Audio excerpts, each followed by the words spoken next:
Guys, അപ്പോൾ ഇന്ന് നമ്മൾ എൻ്റെ നിക്കാഹിന് ഡ്രസ്സ് എടുക്കാൻ പോവാണ്. നിക്കാഹിന് 4 ദിവസമുള്ളൂ. അപ്പോൾ ഞാൻ ഇന്നും കൂടെ പോയി ഡ്രസ്സ് എടുത്തില്ലെങ്കിൽ ഞാൻ പള്ളി നിക്കറിട്ട് നിൽക്കാൻ കഴിക്കേണ്ടി വരും. ഇഷ്ടം പോലെ ഡ്രസ്സ് ഉണ്ടായിരുന്നു അവിടെ. പക്ഷേ എനിക്ക് ആദ്യം തന്നെ എൻ്റെ ഡ്രസ്സ് ഇഷ്ടപ്പെട്ടുകൊണ്ട് അധികം സെലക്ട് ചെയ്യാൻ ടൈം എടുക്കേണ്ടി വന്നില്ല. ഇതല്ലാത്ത ഡ്രസ്സ് വേറെയാണ്. പിന്നെ ഞങ്ങൾ ജ്വല്ലറി സെലക്ട് ചെയ്തു, അത് കഴിഞ്ഞ് ചെരുപ്പ് സെലക്ട് ചെയ്തു. അപ്പോൾ ബ്രൈഡ്സ് ആൻഡ് ഗ്രൂംസ് പേര് എഴുതി. അത് കഴിഞ്ഞ് ഇതാണ് ഡ്രസ്സ്. അപ്പോൾ ഡ്രസ്സിന് ഇഷ്ടംപോലെ പൈസ കൊടുത്തുകൊണ്ട് മമ്മി ഒരു ചായയൊക്കെ കുടിച്ച് അവിടെ നിന്ന് പിന്നെ ഞങ്ങൾ വീടെത്തി ഗൈസ്. അങ്ങനെ ആകെ ക്ഷീണിച്ച്. അപ്പോൾ ഞാൻ കളിക്കുന്ന ഒരു ഗെയിം നിങ്ങൾക്ക് കാണിച്ചാൽ എൻ്റെ ബയോയിൽ ഫസ്മിന എന്ന് പറഞ്ഞ് ഇൻസ്റ്റാഗ്രാം ഇൻഫ്ലുവൻസറെ കുറേ പേർക്ക് അറിയായിരിക്കും. ചില പേർക്ക് അറിയാവുന്ന തൊപ്പിയുടെ എക്സ് ഗേൾ ഫ്രണ്ട് എന്നായിരിക്കാം. ഈ ഒരു വ്യക്തിയുടെ കല്യാണമാണ് ലേറ്റസ്റ്റായിട്ട് നടക്കാൻ പോകുന്നത്. ആ ഒരു വ്യക്തി ഉണ്ടെങ്കിൽ തൻ്റെ ഇൻസ്റ്റാഗ്രാമിൽ പങ്കുവെച്ച വീഡിയോ ആണ് താൻ ഡ്രസ്സ് എടുക്കാൻ പോകുന്നത്. ഇങ്ങനത്തെ ഉള്ള കാര്യങ്ങളൊക്കെ ഷെയർ ചെയ്തുകൊണ്ട് ഒരു വീഡിയോ ഒക്കെ ഇട്ടിട്ടുണ്ട്. സോ ഇതിലെന്താണ് ഇത്ര വലിയ തെറ്റെന്നായിരിക്കും നിങ്ങൾ വിചാരിക്കുന്നത്. അതിൽ തെറ്റൊന്നുമില്ല. പക്ഷേ ഈ വീഡിയോ ഒക്കെ നിങ്ങൾ കണ്ട കണക്ക് ആദ്യമേ ഇതേ കണക്ക് അവർ പോകുന്നതെല്ലാം കാണിച്ചിട്ട് അവസാനം ഇതൊക്കെ എവിടെ നിന്നാണ് ഇതിന് വേണ്ടിയുള്ള പൈസ ഒപ്പിച്ചതെന്ന് ചോദിച്ചു കഴിഞ്ഞാൽ ഞാൻ ഈ പൈസയൊക്കെ ഒപ്പിച്ചത് ഗെയിം കളിച്ചിട്ടാന്ന് പറഞ്ഞ് നാട്ടുകാരെ പറ്റിക്കുന്ന രീതിയാണ് ഏറ്റവും മോശമായിട്ടുള്ള കാര്യം. കാരണം ഇങ്ങനത്തുള്ള ബെറ്റിംഗ് ആപ്ലിക്കേഷനൊക്കെ ഓരോ ഇൻഫ്ലുവൻസേഴ്സ് ഇങ്ങനെ പ്രൊമോട്ട് ചെയ്യുന്നുണ്ട്. അവർക്ക് ക്യാഷ് കിട്ടാൻ വേണ്ടിയാണ് പ്രൊമോട്ട് ചെയ്യുന്നത്. പക്ഷേ ഇവരെ ഫോളോ ചെയ്യുന്ന, ഇവരെ വിശ്വസിക്കുന്ന കുറേ പേരുണ്ട്. അവരെന്ത് ചെയ്യുന്നു പറഞ്ഞു കഴിഞ്ഞാൽ ഓക്കെ ഇതിൽ നിന്ന് പൈസ കിട്ടുമെന്ന് പറഞ്ഞ് കുറച്ച് പൈസ ഇട്ട് കളിച്ച് എന്ത് ചെയ്യുന്നു പറഞ്ഞു കഴിഞ്ഞാൽ അവരുടെ പൈസയും പോയി.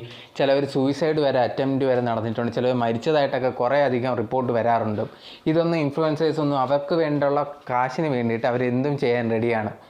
ഇത് ചിലവർക്ക് മനസ്സിലാവത്തില്ല. ചിലർ പറയും ഇതെല്ലാവർക്കും മനസ്സിലാവും, ചിലവർക്കൊന്നും മനസ്സിലാവത്തില്ല. ഇപ്പം നമ്മളെ അമ്മമാരെയൊക്കെ എടുത്തു കഴിഞ്ഞാൽ അവർക്കൊക്കെ ചിലപ്പം സോഷ്യൽ മീഡിയ ഒക്കെ യൂസ് ചെയ്യുമ്പോഴത്തേനും അവരതെല്ലാം കാണുന്നതെല്ലാം വിശ്വസിക്കും. എല്ലാം ഉറപ്പാണെന്നോ ഇതെല്ലാം ശരിയാണെന്ന് വിശ്വസിച്ചായിരിക്കും അവരെല്ലാം ചെയ്യുന്നത്.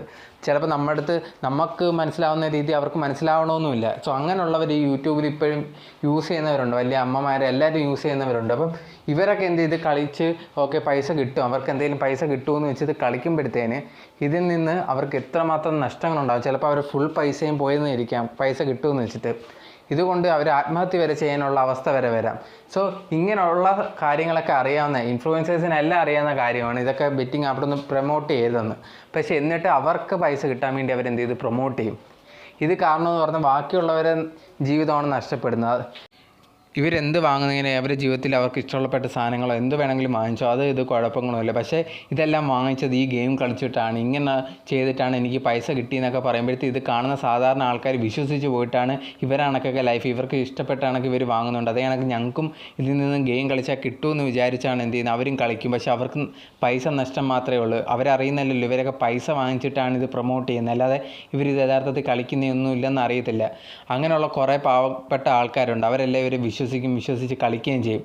സോ അതുകൊണ്ടാണ് ഇങ്ങനെയുള്ളവരെന്ന് പറഞ്ഞാൽ നിങ്ങളുടെ ഇഷ്ടത്തിന് നിങ്ങൾ എന്ത് വേണമെങ്കിലും ചെയ്തോ, പക്ഷേ ബാക്കിയുള്ളവരെ പറ്റിച്ചിട്ടായിരിക്കില്ല അത് ചെയ്യരുത്.